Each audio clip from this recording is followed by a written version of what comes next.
तो हेलो दोस्तों, welcome to learn with discipline. तो आज मैंने बताया था कि मैं आज सिंपल प्रेजेंट टेंस का स्ट्रक्चर बताने वाला हूँ। क्या बताना मतलब स्ट्रक्चर, और इसका एक डेफिनेशन होता है। हर कोई आपको डेफिनेशन नहीं बता पाएगा क्योंकि इसका एक अलग डेफिनेशन होता है। मेरा यहाँ पर पढ़ाने का एक तरीका अलग है, जिससे आपको समझने में आसानी होगी। इसलिए मैं यहाँ पर डेफिनेशन, स्ट्रक्चर, एग्जाम्पल के साथ एकदम अच्छे से समझाऊंगा, एक बेहतर ढंग से समझाऊंगा। तो देखिए, डेफिनेशन इसका होता है क्या? An action that is simply done in present but it shows uncertainly। क्या होता है कि मतलब क्या होता है, एक an action, एक क्रिया जो वर्तमान में, जो प्रेजेंट टाइम में पूरा हो रहा, पर वह अनिश्चितता, मतलब कि उसका डिफिनिट कोई टाइम नहीं है। मतलब टाइम प्रेजेंट है लेकिन उसका कोई निश्चित नहीं है, अनिश्चितता है, अनसर्टेनली है। इसीलिए यह सिंपल प्रेजेंट टेंस कहलाता है। क्या कहलाता है? An action that is simply done in present but it shows uncertainly, मतलब अनिश्चितता को दर्शाता है। इसी को सिंपल प्रेजेंट टेंस कहते हैं। आइडेंटिफिकेशन क्या होता है? तो मैंने बताया the verb is ending with as Hindi, मतलब जो हिंदी क्रिया के अंत में ता है, ती है, ते हैं, ता है आदि लगा रहता है, तो उसी को सिंपल प्रेजेंट टेंस यानी कि प्रेजेंट इंडेफिनिट टेंस कहते हैं। तो वही इसी को आज हम लिखेंगे। तो यहाँ पे पहले हम डेफिनेशन लिखते हैं सिंपल प्रेजेंट टेंस का। डेफिनेशन क्या होता है? डेफिनेशन यानी कि परिभाषा, और परिभाषा होता है an action that is simply done in present time. An action, यहाँ पर लिखेंगे N action that is simply done in present but in present but simply done in present but it shows uncertainly, क्या? अनिश्चितता,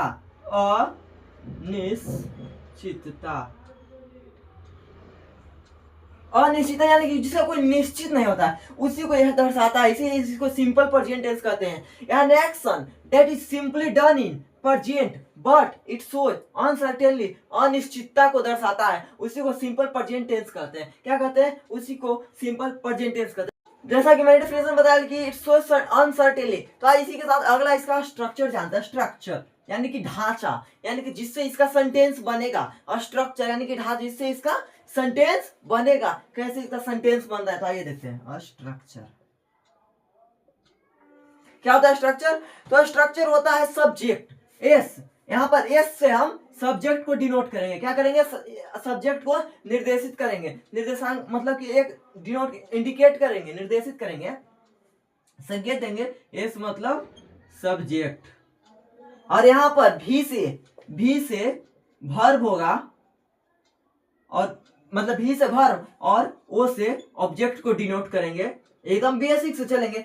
S से subject को, भी से verb को, एस ओ से ऑब्जेक्ट को डिनोट करेंगे, और इसमें जो भी ऑक्सिलरी वर्ब आएगा बीच में हम आपको सिखाएंगे कैसे लगता है। इसका एक होता है, इसका मतलब सिंपल प्रेजेंट का स्ट्रक्चर क्या होता है वो आगे देखते हैं। सब्जेक्ट यानी सब्जेक्ट V1 या V5 प्लस ऑब्जेक्ट। अब देखिए, सब्जेक्ट V1 प्लस ऑब्जेक्ट, या ऑब्जेक्ट के जगह यहाँ पर अदर बर्ड्स भी लिख सकते हैं। क्या लिख सकते हैं? Other birds. यहाँ पर क्या लिख सकते हैं? सब्जेक्ट प्लस V1 या V5। यहाँ पर वर्ब का फॉर्म आता है। हम आगे चल के आपको पढ़ाएंगे किस तरह लगता है। जैसे कि एक हम आपको बताते हैं, जैसे कि ईट होता है। ईट का ये होता है, ईट जो होता है ये V1 होता है। क्या होता है? ये V1 होता है। ईट का ईट जो हो जाएगा V2 हो जाएगा। क्या हो जाएगा? ये V1 होता है। इसी तरह और भी होते हैं। जो ईटन हो जाएगा ये V3 हो जाएगा। क्या हो जाएगा? ईटन हो जाएगा V3, और V4 में ईटिंग, और V5 में इट्स आता है। तो यहाँ पर क्या लगेगा? हम आगे सिखाएंगे कि वर्ब का कैसे बनता है, तो वहां पर आप समझिएगा अच्छे से, तभी सेंटेंस और भी अच्छा लगेगा बनाने में। लेकिन यहाँ पर एक बात जान लीजिए कि कैसा बनता है। सब्जेक्ट प्लस V1 या V5 प्लस ऑब्जेक्ट या अदर वर्ड्स, जिसमें V1 किसे कहते हैं? अगर मान लीजिए किसी को ये 8, V2 को 8, ये 8, या V3 को 8 और V4 को ईटिंग। V4 यानी कि ING V1 में आईएनजी लग जाता है तो यही V4 बन जाता है, और एस यही एस लगता है तो V5 बनता है। तो क्या हुआ इसका structure, S plus V1 plus V5 ओ या अदर बर्ड्स, ऑब्जेक्ट या अदर बर्ड। तो आइए इसका एग्जांपल देखते हैं। वह खाना खाती है, क्या हो गया, वह खाना खाती है, वह खाना खाती है। इसका एक नंबर एग्जांपल देखो, वह खाना खाती है। तो वह खाना खाती है यहाँ पर स्त्रीलिंग, यानी कि मतलब मेस्कुलिन फेमिनाइन जेंडर आ रहा है, मतलब कि जो भी है सी आएगा यहाँ पर, क्योंकि एक लड़की है खाना खा रही है, खाती है मतलब स्त्रीलिंग है यहाँ पर, इसीलिए सी हो जाएगा। और हम बताए थे सिंपल प्रेजेंट टेंस में, सिंपल प्रेजेंट का स्ट्रक्चर बताएं, सब्जेक्ट प्लस V1 है V5।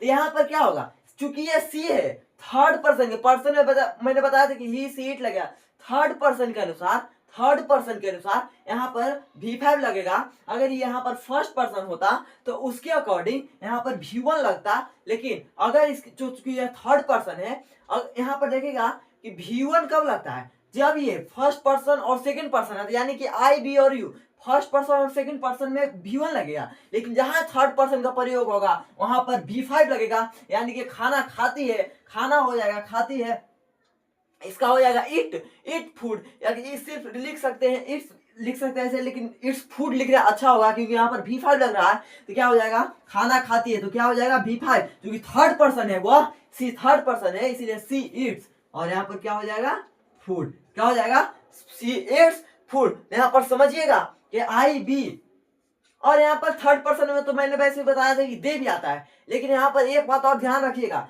कि मैंने सेकंड पर्सन और फर्स्ट पर्सन बताया कि I be you, I be you, इसमें तो लगेगा ही लगेगा, इसमें तो V1 लगेगा, लेकिन और यहाँ पर ही सी इट नेम, इसमें V5 लगेगा, मैंने ये बताया। लेकिन एक बात यहाँ पर ध्यान दीजिएगा, यहाँ पर याद रखिएगा, यहाँ पर दे इसमें जो होगा, दे में V5 नहीं लगेगा। यहाँ पर एक ही बात याद रखना, और आपको कुछ याद है, आपको सब समझ के पढ़ना है। यहाँ पर एक बात याद रखिएगा कि आई बी यू, और इसके साथ क्या आ जाएगा, और इसके साथ दे आ जाएगा। तो यहाँ पर जब दे आ जाएगा तो दे भी लगेगा V1, दे में भी क्या लगेगा, V1। इसमें थोड़ा सा याद रखिएगा कि आई बी यू तो फर्स्ट पर्सन और सेकंड पर्सन के साथ V1 लगेगा, लेकिन थर्ड पर्सन के साथ यहाँ पर V5, लेकिन थर्ड पर्सन एक एक्सेप्शन। अब बात तो हर जगह होता है, लेकिन यहाँ पर बात ऐसा नहीं बता सकते, वो सब साइंस वाले में होता है, यहाँ पर बात नहीं बोलेगा। यहाँ पर मतलब कोई ना कोई रीजन सही आता है, तो यहाँ पर आगे हम उस रीजन को भी जानेंगे अच्छे बेहतर ढंग से। यहाँ पर देखिए ही सी इट नेम में V5, लेकिन यहाँ पर जो दे आ जाएगा उसमें V1 लगेगा। यहाँ पर एक ही बात याद रखेगा कि दे में खाली V1 लगाया, इसे थर्ड पर्सन है V5, फर्स्ट पर्सन और सेकंड पर्सन है V1। तो यहाँ पर सिंपल प्रेजेंट टेंस खत्म होता है, और एग्जांपल हम आगे करेंगे।